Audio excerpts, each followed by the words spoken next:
मौसी की शादी मेरी अपनी सहेली के चाचा के साथ हुई थी और मैं भी उन्हें चाचा ही कहती थी। और ये रिश्ता मेरी माँ ने करवाया था। मेरी दोस्त भी बारात में आई हुई थी। हम दोनों बहुत एंजॉय कर रहे थे। मेरी दोस्त का नाम प्रिया है।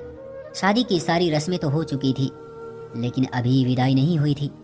मगर मुझे नहीं पता था कि इस घर पर इतनी बड़ी कयामत टूटने वाली है। जब मैं शादी के हंगामे में मग्न थी तो अचानक मेरी माँ ने मेरा हाथ खींचा और मुझे एक कमरे में ले गई। उनकी आंखों में एक डर सा था, एक दहशत थी। न जाने क्या कुछ था जिसे मैं समझ नहीं पा रही थी। वो इधर उधर देख रही थी जैसे कोई बहुत ही राज की बात हो और किसी को बताना नहीं चाह रही हो। मैंने महसूस किया कि मेरी माँ के चेहरे का रंग उड़ चुका था। परेशानी की वजह से उन्हें दिसंबर के महीने में भी पसीना आ रहा था। लेकिन ऐसी भी क्या परेशानी थी, मैं दिल में सोच रही थी। आज मेरी मौसी की शादी हुई थी। मैं बहुत खुश थी। मैंने इस शादी का बहुत इंतजार किया था। मौसी की शादी किसी और से नहीं बल्कि मेरी अपनी दोस्त के चाचा से हुई थी। सारी रस्में हो चुकी थी, लेकिन अभी विदाई नहीं हुई थी। जब मैंने मम्मी से पूछा, मम्मी जी क्या बात है, आप इतनी परेशान क्यों लग रही हैं? क्या आप मौसी की विदाई की वजह से परेशान हैं? मम्मी ने कहा, हाँ मैं उसी की वजह से ही परेशान हूँ, लेकिन मामला कुछ और ही हो गया है। मैंने पूछा, क्या हो गया है? मैं भी मम्मी को परेशान देखकर परेशान हो गई। तो उन्होंने मेरे कान में एक ऐसी बात बोली जिसे सुनकर मेरी आंखों के सामने अंधेरा छाने लगा। मुझे अपने कानों पर यकीन नहीं आ रहा था कि जो मेरी माँ कह रही थी वो सच था। मेरी मौसी शादी के बाद कहीं गायब हो गई थी। मेहमान घर में मौजूद थे। विदाई के लिए मौसी को कमरे के बाहर लेने आ गए थे और इधर हम पर यह कयामत टूट पड़ी थी। मेरे नाना की इज्जत पर बात बनाई थी। वो पहले से ही दिल के मरीज थे। वो थोड़ी सी भी तकलीफ और परेशानी बर्दाश्त नहीं कर सकते थे। अभी अभी तो वो अस्पताल से डिस्चार्ज होकर आए थे। महीना ही हुआ था। नाना का घर मेहमानों और बारातियों से भरा पड़ा था और अब ये मुसीबत सर पर आ पड़ी थी। मैंने प्रिया के चाचा की तरफ देखा जो बहुत ही खुश दिखाई दे रहे थे। चाचा की उम्र 26 साल थी और मेरी मौसी की उम्र 24 साल। मेरी दोस्त के चाचा ने मेरी मौसी को हमारे घर देखा और पसंद कर लिया। अक्सर मेरी दोस्त को उसके चाचा ही हमारे घर छोड़ने आते थे और इस तरह ये रिश्ता हो गया। लेकिन मुझे ऐसा लग रहा था कि मेरी मौसी इस शादी से कुछ खास खुश नहीं थी। मेरी माँ और मौसी के बीच कुछ झगड़े भी हुए थे इस रिश्ते को लेकर, लेकिन मैं अपनी दुनिया में मग्न थी। मैंने इन बातों पर ज्यादा ध्यान नहीं दिया। मेरी उम्र ही ऐसी थी कि इन चीजों पर इस उम्र में किसी लड़की का ध्यान नहीं जाता। इस उम्र में हर लड़की खुश रहना चाहती है, तो मैं भी खुश थी अपनी जिंदगी में। 17 साल की लड़की को भला क्या दिलचस्पी हो सकती थी घर के मामलों में। लेकिन ये बात सुनकर तो मैं भी परेशान होकर रह गई थी कि अब क्या होगा, क्योंकि प्रिया के चाचा बहुत खुश थे। चाचा बाहर कहीं एक कंपनी में जॉब करते थे और अब शादी करने के लिए वापस आए थे। उन्होंने मौसी को पसंद कर लिया था और सबसे ज्यादा इस रिश्ते से मैं खुश थी कि चाचा और मेरी मौसी एक हो जाएंगे। लेकिन मुझे नहीं पता था कि मेरी ये खुशी कुछ ही पल की है और मुझ पर कितनी बड़ी कयामत टूटने वाली है। मम्मी ने जो बात मुझसे कही थी उसे सुनकर तो मेरी आत्मा तक कांप गई थी। मेरी माँ मुझसे कह रही थी कि घर मेहमानों से भरा पड़ा है और तुम्हारे नाना जी की भी तबीयत ठीक नहीं है और मुझे दुल्हन के कपड़े पहनकर चाचा के साथ विदा होना है। मैंने अपनी माँ से कहा कि आप होश में तो हैं, आपको कुछ तमीज है या नहीं? आपको अंदाजा है कि आप क्या कह रही हो? वो मेरे चाचा जैसे हैं। इस काम के लिए को मैं ही नजर आई थी सारे बारातियों में से। अगर तुम्हें मौसी की जगह किसी और को विदा करना ही है तो आप किसी और को देखिए। मैंने गुस्से से मम्मी से कहा, मैं तो उनकी भतीजी जैसी हूँ। मुझे अफसोस हो रहा है आपकी इतनी घटिया सोच पर। मम्मी ने मुझसे कहा कि मैं किससे कहूँ? ये बात फैल गई तो तुम्हारे नाना की और तुम्हारी दोस्त के चाचा की बदनामी होगी। अगर किसी को भनक भी पड़ गई कि दुल्हन फेरों के बाद भाग गई है तो हम किसी को मुंह दिखाने के काबिल नहीं रहेंगे। तुम्हारी मौसी शादी वाला लहंगा फेंक कर कपड़े चेंज करके घर से भाग गई। प्लीज तुम थोड़ा सा मेरा साथ दो, मैं तुम्हारी मौसी को ढूंढ कर ले आऊंगी। मुझे पता है कि वो कहाँ गई होगी। वो अपने पुराने आशिक के पास गई होगी। मुझे उसके आशिक के घर का पता है। बस थोड़ा सा ड्रामा ही तो करना है। तुम थोड़ा सा ड्रामा कर लो, मैं उसे ढूंढ कर लाती हूँ। बस थोड़ा सब्र करो मेरे साथ। माँ की बात सुनकर मैंने मना कर दिया। मैंने कहा, मैं बिल्कुल भी ऐसा नहीं कर सकती। अगर प्रिया के चाचा की जगह कोई और होता तो शायद मैं नाना नानी की इज्जत बचाने के लिए हामी भर लेती थोड़ी देर के लिए। लेकिन आप तो समझ ही नहीं रही। वो मेरे चाचा जैसे हैं। मैं उनकी दुल्हन का रूप लेकर अपनी ही दोस्त के घर में कैसे प्रवेश कर सकती हूँ? इस सब के बाद मैं खुद को कोसती रहूंगी। मैंने अपनी माँ से कहा कि अगर मौसी प्रिया के चाचा से शादी करने के लिए तैयार नहीं थी तो आप लोगों को क्या जरूरत थी जबरदस्ती उनकी शादी चाचा के साथ करने की। अब प्रिया के चाचा का दिल बहुत बुरी तरह से टूटने वाला है। तो मेरी माँ ने बताया कि तुम्हारी मौसी जिस लड़के को पसंद करती थी वो बहुत ही बुरा और घटिया किस्म का लड़का था। लेकिन तुम्हारी मौसी की आंखों पर उस घटिया इंसान की मोहब्बत की पट्टी बंधी हुई थी। उसे उस लड़के के अलावा कुछ और नजर ही नहीं आ रहा था। अब तुम खुद ही बताओ कि हम कैसे उसकी शादी एक आवारा इंसान से कर देते। तो मैंने कहा, जबरदस्ती शादी करवाने का नतीजा भी अब आपने देख ही लिया होगा।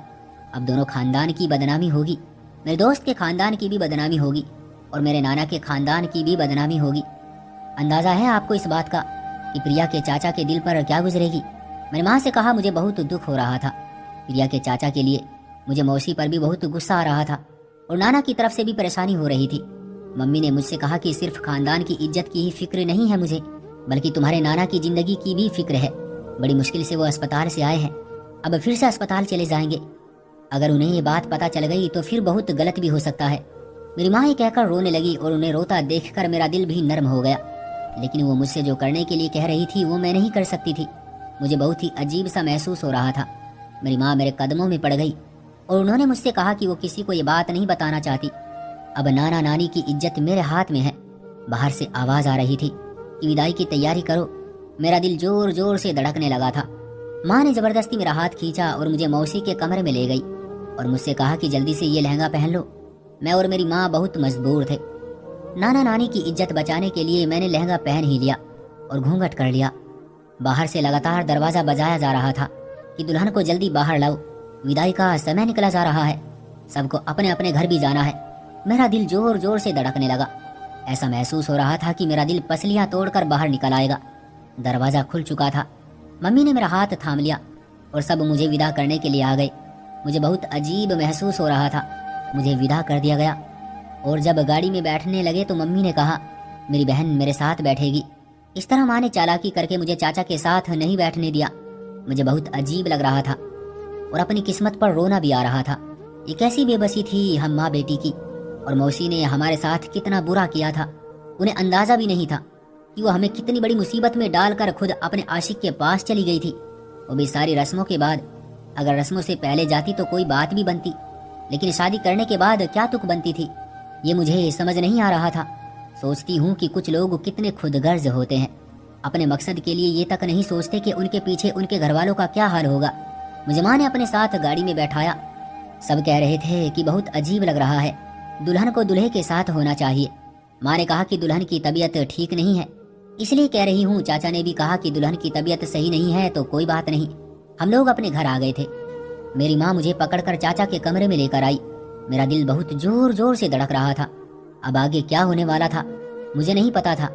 माँ ने सब मेहमानों से कहा कि दुल्हन के कमरे में न जाए, उसे बहुत ही चक्कर आ रहे हैं, वो सो रही है। इस तरह कमरे में कोई नहीं आया था। काफी रात हो गई थी तो आहिस्ता आहिस्ता करके सारे मेहमान सोने के लिए चले गए। मम्मी ने मुझसे कहा कि मैं जा रही हूँ तुम्हारी मौसी को ढूंढने। मेरे वापस आने तक घूंघट किए रखना। मैं प्रिया के चाचा से कोई ना कोई बहाना बना दूंगी और उनको बाहर रोक लूंगी किसी बहाने से। तब तक मैं अपनी बहन को ढूंढने जाती हूँ। मुझे अपनी माँ का दुख हो रहा था।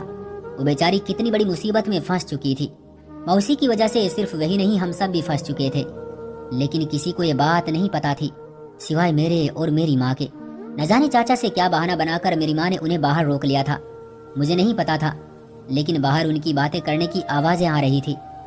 वो कुछ बहस कर रहे थे। फिर चाचा ने कहा, ठीक है मैं नहीं जाता कमरे में अभी। जरूर माँ ने कोई बहाना बनाया होगा कि चाचा मान गए थे। मेरा दिल जोर जोर से धड़क रहा था। मैं बार बार दरवाजे की तरफ देख रही थी, लेकिन मुझे तसल्ली हो गई थी कि चाचा कमरे में नहीं आएंगे। मेरी माँ अपनी बहन को ढूंढने निकल पड़ी मुझे इस हालत में छोड़कर, और मैं दुल्हन के रूप में बैठी हुई थी। काफी देर तक मैं परेशानी से जागती रही। सारे दिन की थकावट थी, मेरी आंखें बोझल होती जा रही थी। बड़ी मुश्किल से खुद को जगा कर रखा हुआ था, लेकिन अब मैं और नहीं जाग सकती थी। नींद पूरी तरह से मेरे ऊपर हावी हो चुकी थी और मुझे पता ही नहीं चला कि मैं कब और किस समय नींद की आगोश में चली गई। सच कहते हैं नींद तो सूली पर भी आ जाती है। सो मैं भी इस तरह से सूली पर लटकी हुई थी और सो गई थी। मैं इतनी गहरी नींद में चली गई थी कि मुझे आसपास का कोई होश ही नहीं था। अचानक मुझे नींद में महसूस हुआ कि कोई मुझे झिंझोड़ कर मुझे जगा रहा है। मैं आंखें मलती हुई उठी तो सामने प्रिया के चाचा को देखकर मेरी रूह कांप गई और मुझे देखकर उनके सर पर आसमान गिर गया था। ये इतना अजीब मंजर था कि मेरा दिल कह रहा था कि अभी जमीन फट जाए और मैं उसमें समा जाऊं। चाचा ने गुस्से से मेरी तरफ देखा और मैं खड़ी हो गई लहंगा संभालते हुए। चाचा ने ना समझी वाले अंदाज में मुझे देखा उन्हें देखकर मुझे एहसास हो रहा था कि मुझे अपनी दुल्हन की जगह देखकर उनका चेहरा गुस्से से लाल हो गया था। मैंने कुछ बोलना चाहा, लेकिन मेरे बोलने से पहले ही प्रिया के चाचा ने एक जोरदार थप्पड़ मुझे मार दिया। उनका थप्पड़ इस कदर जोरदार था कि मैं नीचे जमीन पर गिर गई थी। एक झटके से मैंने दुख से चाचा की तरफ देखा और अपने गाल पर हाथ रखा, जो थप्पड़ की वजह से लाल हो चुका था। मेरी आंखों से आंसू निकलने लगे। चाचा ने मेरा हाथ पकड़कर मुझे खड़ा किया और फिर पूछा कि मैंने इतनी गिरी हुई हरकत क्यों की है, क्यों मैं उनकी दुल्हन की जगह आकर बैठ गई हूँ। वो मुझे झिंझोड़ झिंझोड़ कर मुझसे सवाल कर रहे थे। उनकी हालत बहुत बुरी हो चुकी थी और मैं लगातार रोई जा रही थी। मुझसे कुछ बोला नहीं जा रहा था। मैं बोलती भी तो क्या बोलती कि कितनी शर्मनाक हकीकत थी। मैं खुद शर्मिंदा हो रही थी। तुम्हें शर्म आनी चाहिए। मेरे दुल्हन के कपड़े पहनकर तुम मेरे बेड पर बैठी हुई हो। तुम्हें कुछ शर्म है या नहीं? मैं तुम्हारे चाचा जैसा हूँ। मैं तुम्हें प्रिया की तरह प्यार करता हूँ। तुम्हें कुछ एहसास भी है? क्यों किया ये सब तुमने? और मेरी पत्नी कहाँ है? कहाँ है तुम्हारी मौसी? तुम मुझे क्यों नहीं बता रही हो? चाचा ने गुस्से से अपने बाल मुट्ठी में जकड़ लिए। वो गुस्से से पागल हुए जा रहे थे। उनकी पत्नी कहाँ थी? उन्हें इस बात से भी शायद इतनी परेशानी नहीं थी जितनी अपनी पत्नी की जगह मुझे देखकर उन्हें हुई थी। मैं उनकी हालत समझ रही थी। जो उनकी हालत थी वही मेरी भी हालत थी। वो गुस्से से पागल हुए जा रहे थे और मैं शर्मिंदगी से। यह ऐसा मंजर था जो मुझसे बर्दाश्त नहीं हो रहा था। मेरी माँ और मेरी मौसी मुझे किसी बड़ी मुसीबत में अकेली छोड़कर जा चुकी थी। मैं मौसी को कभी माफ नहीं करने वाली थी इस हरकत के लिए। मैंने कहा, भाग गई है आपकी पत्नी अपने पुराने आशिक के साथ, और मेरी माँ अपनी और आपकी इज्जत बचाने के लिए मुझे यहाँ बैठाकर चली गई है मौसी को ढूंढने के लिए। मैंने रोते हुए कहा और मैं लगातार रो रही थी। चाचा अपना सर पकड़कर वहीं पर बैठ गए और उन्होंने मुझसे कहा कि दफा हो जाओ मेरी नजरों के सामने से और ये कपड़े चेंज करो। मैंने कहा, मैं बाहर नहीं जा सकती, बाहर मेहमान हैं। आप प्रिया के कमरे से मुझे मेरे कपड़े ला कर दो। मेरी बात सुनकर उन्हें गुस्सा तो बहुत आ गया था, लेकिन जो भी था मुझे कपड़े चेंज करने थे। वो प्रिया के कमरे में चले गए। वो सोई हुई थी। मैंने चाचा को बता दिया था कि मेरे कपड़े कहाँ रखे हैं और वो छुपते छुपाते मेरे कपड़े वहां से ले आए। मैं उस सूट को लेकर वॉशरूम में चली गई और वो कपड़े चेंज किए। मैं इतनी रो रही थी कि मैं अपनी पूरी जिंदगी में भी इतना कभी नहीं रोई थी। बाहर कुछ मेहमान बैठे हुए थे। मैं बाहर नहीं जा सकती थी। मैं भी चाचा के सामने बैठ गई। चाचा फूट फूट कर रोने लगे। बेबसी से मैं उनकी हालत समझ सकती थी। मैंने उनसे कहा कि चाचा आप ना रोएं, मौसी जी आ जाएगी। मेरी बात सुनकर उन्हें गुस्सा आ गया। उन्होंने कहा, नहीं है जरूरत मुझे तुम्हारी मौसी की। मैं उसे शरीफ लड़की समझकर पसंद कर बैठा था, लेकिन मुझे नहीं पता था कि वो शादी के बाद मेरे मुंह पर कालक मलकर किसी और के साथ भाग जाएगी। और मुझे तुम्हारी माँ से ये उम्मीद नहीं थी कि वो मेरी दुल्हन की जगह तुम्हें बैठा देगी। अपनी पत्नी को तो शायद मैं माफ कर दूं, लेकिन तुम्हारी माँ को मैं कभी माफ नहीं करूंगा, जिसने अपने मतलब के लिए तुम्हें इस्तेमाल किया, उसकी जगह तुम्हें बैठा दिया। ये बात मुझे बहुत तकलीफ दे रही है, लेकिन मैं समझ सकती थी जो उन पर गुजर रही थी वही मुझ पर गुजर रही थी। मेहमान सब सो चुके थे। रात का 1 बज रहा था। अचानक दरवाजा खुला और मैंने देखा कि एक चादर में एक लड़की मेरी माँ के साथ खुफिया तरीके से अंदर आई। तो मैं और चाचा समझ गए कि वो कौन है। मेरी माँ ने कहा कि आ गई है तुम्हारी मौसी। इस कमरे में प्रिया के चाचा को देखकर मेरी माँ समझ चुकी थी कि उन्हें सब पता चल गया है। मेरे चेंज किए हुए कपड़े उन्हें सारी कहानी बता रहे थे। चाचा की हालत भी मम्मी देख चुकी थी। मैं आपको इस चीज के लिए कभी माफ नहीं करूंगा। अगर आपकी बहन भाग गई थी तो उसमें इस लड़की का क्या कसूर था? आपको अगर अपनी बहन को ढूंढना ही था तो ढूंढ लेती। इसको क्यों इस परीक्षा में डाल दिया आपने? इसकी उम्र ही क्या है, सिर्फ 17 साल। मैं उसे अपनी बेटी समझता हूँ और आपने मेरी बेटी के साथ ये सब किया। मेरे दिमाग की नसें फटी जा रही थी। ये सोच सोच कर एहसास है आपको कि जब मैं कमरे में अंदर आया और मैंने अपनी दुल्हन की जगह तुम्हारी बेटी को पाया तो मेरे दिल पर किस तरह से खंजर चले थे, आप समझ नहीं सकती। चाचा गुस्से से पागल हो रहे थे और मम्मी से कह रहे थे कि इस लड़की को क्यों लेकर आई है आप यहाँ, मुझे उसे अपने साथ नहीं रखना। मैं भला कैसे उस लड़की को अपने साथ रख सकता हूँ जो शादी के बाद भाग गई थी अपने आशिक के साथ। प्रिया के चाचा ने मौसी की तरफ देखते हुए कहा। उन्होंने अपना चेहरा एक कपड़े से छुपाया हुआ था। उन्होंने अपने चेहरे से वो कपड़ा हटा दिया। मौसी ने कहा कि मैं भागी नहीं थी, मुझे किडनैप किया गया था। मैं उस लड़के से संबंध खत्म कर चुकी थी। मैं उसकी असलियत पहचान गई थी, इसलिए मैंने आपसे शादी की हामी भरी। मैं आपसे शादी करने पर बहुत खुश थी, लेकिन मैं फेरों के बाद जैसे ही अपने कमरे में कुछ जरूरी काम से गई तो लड़का वहीं मौजूद था और गन पॉइंट पर मुझे अपने साथ चलने को कहा और कहा कि अगर मैं नहीं गई तो वो आपको जान से मार देगा। मुझे आपकी जान का डर था, मजबूरन मुझे उसके साथ जाना पड़ा, लेकिन वहां से भी मैं बच बचा कर निकल आई और रास्ते में मुझे दीदी भी मिल गई। उन्होंने मुझे देख लिया और मुझे मारना शुरू कर दिया कि मैंने उनकी इज्जत को दागदार कर दिया है। पापा की क्या हालत है ये मुझे अच्छे तरीके से पता है। मैं उन सबको आजमाइश में छोड़कर चली गई तो मैंने उन्हें भी सारी सच्चाई बता दी, और मैं आपको भी सारी सच्चाई बता रही हूँ कि मेरी कोई गलती नहीं है। मेरी गलती बस इतनी थी कि मैं उस आदमी की बातों में आ गई थी, लेकिन जल्द ही मुझे एहसास हो गया कि वो इंसान नहीं बल्कि एक हैवान जैसा है, तो मैंने उसे छोड़ दिया। वो लगातार मुझे ब्लैकमेल कर रहा था, लेकिन मैं उसके ब्लैकमेलिंग में नहीं आ रही थी। मगर शादी के बाद मैं सच में बहुत ही ज्यादा डर गई थी। उसके हाथ में पिस्तौल देखकर वो एक सरफिरा इंसान था, वो कुछ भी कर सकता था। इतने सारे मेहमानों में हमारी बदनामी होती। मुझे पता था कि मेरे पीछे मेरी दीदी बात बना देगी, वो मेरी जगह किसी को भी बैठा देगी बदनामी के डर से, लेकिन मुझे नहीं पता था कि वो मेरी भांजी को ही बैठा देगी। मौसी ने अपनी सफाई दे दी, लेकिन हमारी समझ में कुछ नहीं आ रहा था। चाचा का भी दिल बुरा हो गया था। भला एक मर्द जिसे पता हो कि शादी से पहले उसकी पत्नी का किसी के साथ चक्कर है, तो वो क्यों उस लड़की को अपनाएगा। इतना बड़ा हादसा हो गया और हम चारों के अलावा किसी को पता नहीं था। चाचा मुझे प्रिया की जितनी ही मोहब्बत करते थे। मैंने उनसे कहा कि मौसी को माफ कर दो, उनसे गलती हो गई है। गलती तो हर इंसान से हो जाती है, लेकिन उन्हें अपनी गलती का एहसास था और वो भागी नहीं थी, उन्हें किडनैप किया गया था। मैंने रोते हुए चाचा से कहा तो उन्होंने मेरे सर पर हाथ रखा। मुझे कहा कि तुम क्यों रो रही हो, तुम प्रिया के कमरे में जाकर सो जाओ, मैं देख लूंगा सब। लेकिन मैंने कहा जब तक आप मौसी को माफ नहीं करेंगे मैं नहीं जाऊंगी। मैं लगातार रो रही थी। चाचा कोई फैसला नहीं कर पा रहे थे। खैर, मैं कमरे में आकर प्रिया के बराबर में आकर चुपचाप सो गई, लेकिन नींद में मुझे नहीं पता कि क्या हुआ। मुझे कुछ अंदाजा नहीं था। मैं सुबह उठी तो प्रिया ने मुझसे कहा कि तुम कल से कहाँ हो। मैंने आंटी से भी पूछा था, लेकिन उन्हें भी तुम्हारे बारे में कुछ नहीं पता था। और तुम मेरे कमरे में कब आई, मुझे तो पता ही नहीं। मैंने प्रिया से कहा मैं नानी के घर ही थी, नानी के साथ, क्योंकि माँ तो यहाँ आ गई थी मौसी के साथ। मैंने प्रिया से कहा मैं नानी के घर ही थी नानी के साथ, क्योंकि माँ तो यहाँ आ गई थी मौसी के साथ, इसलिए मैं रात को पापा के साथ आ गई थी। और फिर मैंने तुम्हारे कमरे में आकर देखा तो तुम सोई हुई थी, इसलिए मैं तुम्हारे पास आकर चुपचाप सो गई थी। उसके बाद हम दोनों कमरे से बाहर आए, सब कुछ नॉर्मल था। रात को जो कुछ भी हुआ किसी को कुछ पता नहीं चला, और इस तरह हम सब की इज्जत बच गई। लेकिन शादी की पहली रात ही प्रिया के चाचा और मौसी के रिश्ते में दरार आ चुकी थी। मैंने सुबह देखा तो चाचा का मूड खराब था, वो बहुत उदास लग रहे थे। मौसी भी कमरे से बाहर नहीं निकली थी। फिर से मेहमान आ गए थे, और मेहमानों के सामने तो सबको ड्रामा करना था, तो हम चारों ने ड्रामा करना शुरू कर दिया मेहमानों के सामने। और हमारे पास और कोई चारा भी तो नहीं था, इज्जत सबसे ऊपर होती है। मुझे आज एहसास हो गया था, मोहब्बत कुछ नहीं होती, जो कुछ भी होती है इज्जत होती है। हाँ, अगर मोहब्बत की कोई हकीकत है भी तो वो भी इज्जत के बाद ही आती है। सबसे पहले इज्जत है, और अगर इज्जत ना रहे तो इंसान के पास कुछ नहीं रहता। जो कुछ भी हुआ हम सब की इज्जत बच गई थी, लेकिन अंदर से हम सब बहुत उदास थे।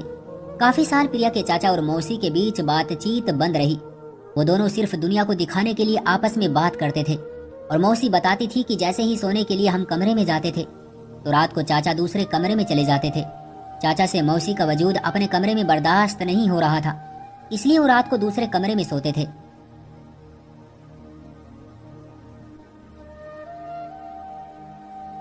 कि वो तकिया उठाकर दूसरे कमरे में चले जाते थे जब सब घरवाले सो रहे होते थे। ये सुनकर मुझे बहुत दुख होता था। मुझे अपनी मौसी का भी दुख था और प्रिया के चाचा का भी दुख था। मौसी की छोटी सी गलती कितनी बड़ी परेशानी ले आई थी। आज उनकी शादी को 5 साल हो चुके थे। आहिस्ता आहिस्ता उनके रिश्ते की दरार खत्म होती चली गई, और चाचा को किसी तरह से मौसी ने मना लिया था। मौसी बहुत खूबसूरत थी, ज्यादा साल प्रिया के चाचा उनसे दूर न रह सके। आज उनका एक प्यारा सा बेटा भी हो चुका है, लेकिन मौसी मुझसे कहती है कि मुझे प्रिया के चाचा ने अपने घर में जगह दी है, लेकिन आज भी मैं उनकी नजरों में गिरी हुई एक औरत हूँ। लोगों के सामने वो मुझे इज्जत देते हैं, लेकिन वो दिल से मेरी इज्जत नहीं करते। मेरी एक छोटी सी गलती ने कितना कुछ खराब कर दिया था। काश मैं ये सब ना करती तो आज इज्जत से रहती। चाचा ने मौसी को दिल से माफ नहीं किया था। शायद उनका दिल इतना बड़ा नहीं था कि वो एक औरत की गलती को माफ कर सकते। उन्होंने सिर्फ अपनी इज्जत बचाने के लिए मौसी को अपने साथ रखा था। वो जितना कुछ कमा कर आए थे, बहुत सारा पैसा उन्होंने शादी पर खर्च कर दिया था। अब रोज रोज तो शादी होने से रही। लोग इज्जत और प्यार को औरत के साथ जोड़ कर रखते हैं, लेकिन सच ये है कि मर्द को ज्यादा फिक्र होती है अपनी इज्जत की। चाचा को ये भी फिक्र थी कि दुनिया क्या कहेगी कि उनकी पत्नी भाग गई थी। उन्होंने अपनी पत्नी को छोड़ दिया। ये मामलात बहुत नाजुक होते हैं। चाचा ने जो कुछ भी किया अपने लिए किया। वह आज भी मौसी से दिल में नाराज हैं। काश चाचा भी अपना दिल बड़ा करते। जब औरत बड़ी से बड़ी गलती माफ कर सकती है मर्द की, तो फिर मर्द क्यों नहीं कर सकता। और यही मर्द चाहता है कि ऊपर वाला उसकी बड़ी से बड़ी गलती माफ कर दे। फिर वो औरत को क्यों माफ करने को तैयार नहीं होता। मैं बस इतना कहूंगी कि इस समाज के मर्दों को अपनी सोच में बदलाव लाने की जरूरत है। तो दोस्तों ये थी हमारी आज की। और भाई के लिए सपोर्ट करें, लाइक करें, शेयर करें, प्रजापति बेबी स्टैंड चैनल को सब्सक्राइब करें।